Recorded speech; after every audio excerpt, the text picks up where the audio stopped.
Hello అండి. Welcome back to my channel. ఈరోజు ఈ వీడియోలో వచ్చేసి చూడండి, ఇప్పుడు బ్లౌజ్ అనేది కట్ చేసేటప్పుడు ఈ చంక భాగం అనేది చంక షేప్‌లోన రౌండ్‌గా రాకుండా వీపు మీద నుంచి ఈ షేప్‌లో వస్తదనమాట. ఇలా వస్తే ఏంటంటే పట్టేస్తదనమాట. వీపు సైడ్ బాగా పట్టేస్తది. సో, ఇట్లా పట్టేసిందనుకోండి భుజాలన్నీ జారిపోతాయి. అట్లా జారకుండా ఉండాలంటే చంక రౌండ్ అనేది మనం ఏ విధంగా కట్ చేసుకోవాలో మీకు ఇప్పుడు కటింగ్ అనేది చూపిస్తానండి. వీడియో చివరి వరకు చూడండి ఫ్రెండ్స్. వీడియో నచ్చితే లైక్ చేయండి. చూసారు కదా, నేను ఇప్పుడు గీస్తున్నాను కదా, ఇది అనేది చంక రౌండ్ అనమాట. ఇందులోనే మనకి హ్యాండ్ అనేది ఫిట్ కావాలి.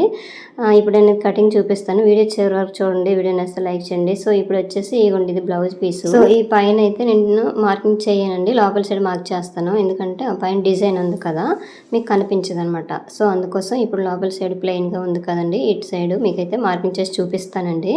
అంటే ఆర్మ్ హోల్ మనము కటింగ్ చేసేటప్పుడు కరెక్ట్గా ఫిట్కి రావాలి. సో ఏ విధమైన మార్పులు చేసి కట్ చేసుకోవాలో చెప్తాను. మీకు ఒకవేళ చంక భాగంలో ముడతలు వస్తున్నాయి అంటే నేను ఇప్పుడు చెప్పేది పాటించకండి. మీరు ఎలా కట్ చేస్తారో అట్లానే కట్ చేయండి. లేదు బాగానే ఉంది, కాకపోతే అక్కడ టైట్గా పట్టేస్తుంది చంక దగ్గర అంటే మాత్రం ఈ మార్పులు చేసేసుకోండి. అలాగైతే మీకు కరెక్ట్గా వస్తుంది అనమాట. క్రిందనే ఒక మార్కింగ్ అనేది చేసేయండి. సో నెక్స్ట్ వచ్చేసి ఆది బ్లౌజ్ తీసేసుకొని ఈ హైట్ చూసేసుకోండి. బ్లౌజ్ హైట్ ఎంత ఉందో చూసుకోండి. మీకైతే చెప్పాను కదండి, అంటే ఆర్మ్ హోల్ దగ్గర మనకి టైట్గా పట్టేస్తే ఈ మార్పులు చేసుకోండి. లేదు అంటే మాత్రము దానికి కూడా ఒక ట్రిక్ చెప్తాను. వీడియో చివరి వరకు చూస్తే మీకైతే అర్థమవుతుంది. బ్లౌజ్ హైట్ ఎంత ఉందో అంత తీసేసుకోండి. మీది కూడా తీసేసుకొని ఒక ఖర్చు అనేది ఒక 1/2 ఇంచ్ వరకు ఉంచేసుకోండి. ఇంకోండి ఇలాంటి క్లాత్లకి అయితే 1/4 ఇంచ్ ఉంచినా సరిపోద్దండి. ఇలా దారాలాగా వచ్చేస్తాయి కదా, దానికి మాత్రము ఒక 1/2 ఇంచ్ అయితే ఖచ్చితంగా ఉంచాలి ఖర్చు అనేది. సో నెక్స్ట్ వచ్చేసి చెస్ట్ లూజ్ చూడండి. చెస్ట్ లూజ్ ఫ్రంట్ వైపు కూడా ఇట్లా చూసేసుకోవచ్చు. హుక్స్ పట్టి వైపు అయితే ఇట్లా చూసుకోండి. ఈ హుక్స్ దగ్గర నుంచి ఇట్లా చూసుకుంటే నాకు ఎంత వచ్చిందంటే 8 ఇంచులకి కొంచెం వచ్చిందండి ఎక్స్ట్రా, ఒక 2 గీట్లు అనమాట. Back side, so back side ఇట్లా చూసేసుకోండి. లైనింగ్ వైపు సైడ్ కుట్టు నుండి ఈ సైడ్ కుట్టు చూస్తే నాకు ఎంత వచ్చింది 16 ఇంచులు అని టోటల్గా 32 ఇంచెస్ అనమాట ఈ బ్లౌజు. చెస్ట్ లూజ్ అనమాట. ఇది 4 ఫోల్డింగ్లు చేస్తే ఒకవైపు 8 వస్తుంది. ఇట్లా మార్క్ చేసేసుకోండి 8 ఇంచెస్కి. ఇదిగోండి ఇట్లా.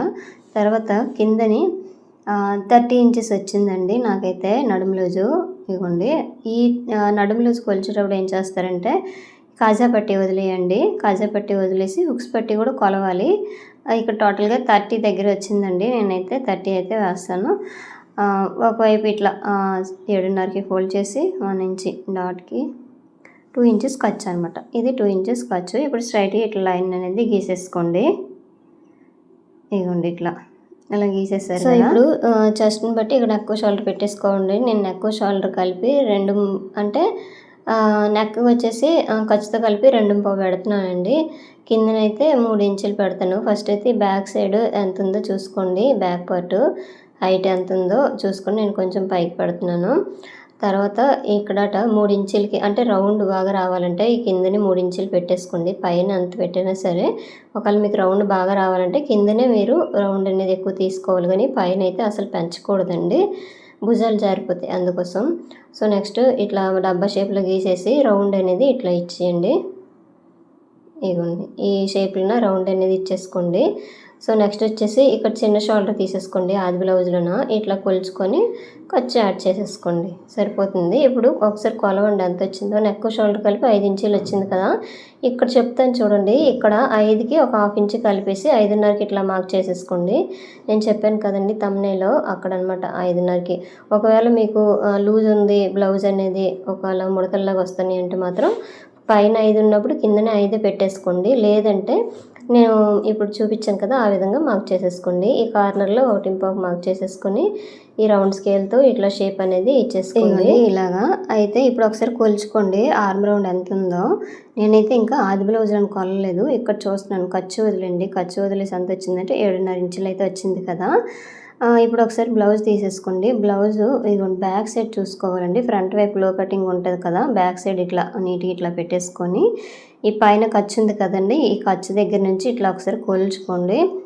ఇదిగోండి ఇట్లా కొలిస్తే ఎంత వచ్చిందంటే నాకు 8.5 ఇంచులు అయితే వచ్చిందండి. ఇగో చూసారా, 8.5 ఇంచుల దగ్గర వరకు వచ్చింది.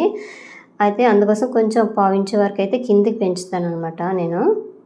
ఇక క్రిందికి ఇట్లా ఇక్కడ నుంచి చూసుకొని ఒక పావించి వరకు కిందికి ఇట్లా పెంచేసి మళ్ళీ ఈ షేప్లో గీసేసి కార్నర్లో 1.5 ఇట్లా ఇచ్చేసి మళ్ళీ రౌండ్ స్కేల్తో ఇట్లా గీసినాను.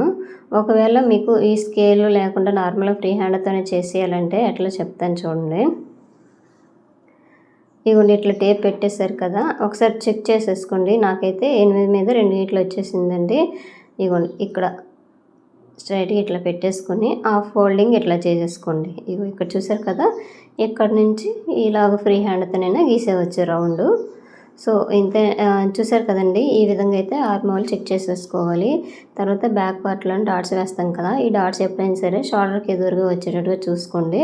అయితే బ్యాక్ డాట్స్ వచ్చేసి హైట్ని బట్టి వేసేసుకోవాలండి.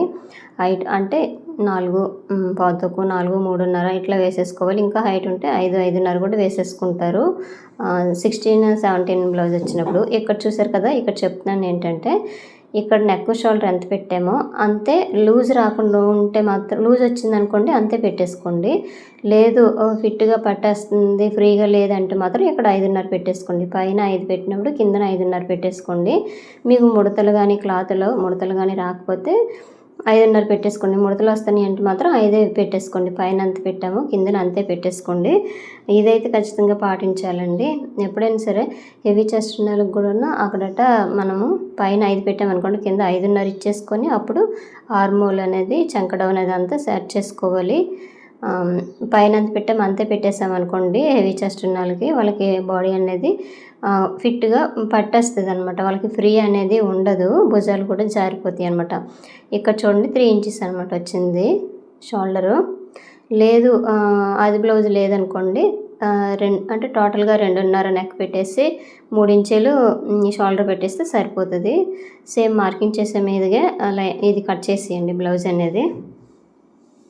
సో చూసారు కదా, ఇలాగ ఈ షేప్ ఇక్కడ కొంచెం లోపలికి ఇట్లా కట్ చేసేయండి. ఈ కట్స్ ఇచ్చేసుకోండి. సో మీకైతే అర్థమైందే అనుకుంటున్నానండి. ఒకవేళ అర్థం కాకపోతే నాకు కామెంట్ చేయండి, మీకు మళ్ళీ ఇంకొకసారి మీకు క్లారిటీగా చెప్తాను. సో చూసారు కదా, ఇట్లా అనమాట. నెక్స్ట్ వచ్చేసి హ్యాండ్స్ అనమాట. హ్యాండ్స్ కట్ చేస్తాను చూడండి. ఒక సైడ్ బ్యాక్ పార్ట్ కట్ చేసేసాం కదా, రెండో సైడ్ హ్యాండ్స్ కట్ చేసేసుకోండి. ఇగోండి ఇట్లా ఫోల్డింగ్ చేసుకోండి. 4 లేయర్లు 2 ఫోల్డింగ్స్ వస్తాయి. ఇగో నీట్గా ఇట్లా ఫోల్డింగ్ చేసేసుకొని ఫస్ట్ మనకి హెమ్మింగ్ చేసుకోవాలంటే ఈ స్కేల్ ఎంత వెడల్పు ఉందో అంతవరకు ఇట్లా మార్క్ చేసేయండి. మార్క్ చేసాక ఇప్పుడు హైట్ తీసేసుకోండి. బ్లౌజ్ హైట్ ఎంత కావాలో చూసేసుకోండి. ఈ బ్లౌజ్ హైట్ వచ్చేసి 8 ఇంచెస్ అండి. దీనికి ఒక 1/2 ఇంచ్ కలిపేసి 8.5 పెట్టేస్తాను. ఇగోండి ఇక్కడికి ఇట్లా మార్క్ చేసేసుకొని పైన ఒక 1/2 ఇంచ్ వరకు ఇట్లా మార్క్ చేసేసుకోండి. ఇంకా చూసారు కదా, ఇట్లా అనమాట 8.5 వచ్చిందండి. అదే 8.5 ఈ చివరి కూడా మార్క్ చేయండి. అయితే ఆర్మ్ రౌండ్ ఎంత ఉంది, ఇందాక చూపించాను కదా 8.5 దగ్గర ఉంది కదండి. ఇప్పుడు ఈ ఆర్మ్ రౌండ్కి ఒక 2 ఇంచెస్ ఖర్చు కావాలి. అంత క్లాత్ లేదు కాబట్టి ముందుకు ఫోల్డింగ్ చేసుకోవాలి. చంక డౌన్ వచ్చేసి నేను 3.5 ఇంచులు అనేది ఇచ్చానండి. ఇవ్వండి ఇట్లా చూసుకుంటున్నాను. ఒకసారి ఆర్మ్ రౌండ్ బట్టి ఒకసారి చూసుకోండి. ఫస్ట్ హ్యాండ్ లూజు ఇలా తీసేసుకోండి. ఇవ్వండి ఇలా క్రాస్గా ఒకసారి చెక్ చేసుకుంటే 8.5 ఇంచులు రావాలి. తర్వాత ఏమొచ్చి 2 ఇంచులు ఖర్చుకి సైడ్ మిగలాలి కదా, మిగలట్లేదు. అందుకోసము ఇవ్వండి పైన 2 లేయర్స్ కొంచెం ముందుకు జరుపుకొని ఈ ఖర్చు అనేది చంక భాగంలోకి వెళ్ళిపోతుందండి. మళ్ళీ ఇట్లా మార్క్ చేసేసుకోండి. లైనింగ్కి మనం ఇట్లానే చేస్తాము, కాకపోతే ఈ ముక్క వచ్చి పెద్దగా ఉందని చెప్పేసి, ఈ క్లాత్ పెద్దగా ఉందని చెప్పేసి నేను అట్లా ఫోల్డ్ చేశాను.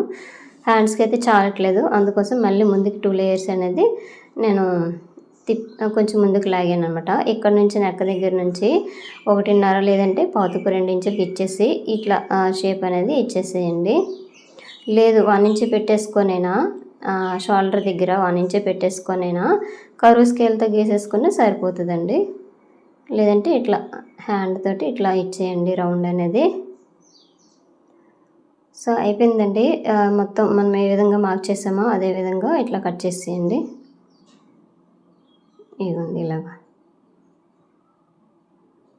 ఇట్లా ఎక్కడట టక్స్ పెట్టేసుకోండి. చూసారు కదా, పైన 2 లేయర్స్కి అయితే జాయింట్ పడుతుంది, అది చంక భాగంలోకి వెళ్ళిపోతుంది, పర్వాలేదు. ఇప్పుడు లో కటింగ్ తీస్తాను చూడండి. లో కటింగ్ వచ్చేసి 1 ఇంచ్ వదిలేసి ఇలా షేప్ అనేది ఇచ్చేసేయండి. ఒక 1/2 ఇంచ్ వరకు లో కటింగ్ అనేది తీసేసుకోండి. లేదు ఇంకా ముడతలు ఎక్కువ వస్తాయి అంటే 30 ఇంచ్ వరకైనా తీసేసుకోవచ్చు అనమాట. ఇట్లా చూసారు కదా, ఈ షేప్లోన ఈ విధంగా కటింగ్ అనేది చేసేయండి. ఇది ఫ్రంట్ వైపు వచ్చేటట్టుగా ఇలా టక్స్ పెట్టేసుకోండి, మనకి క్లియర్గా ఉంటుంది అనమాట కుట్టేటప్పుడు అన్నమాట.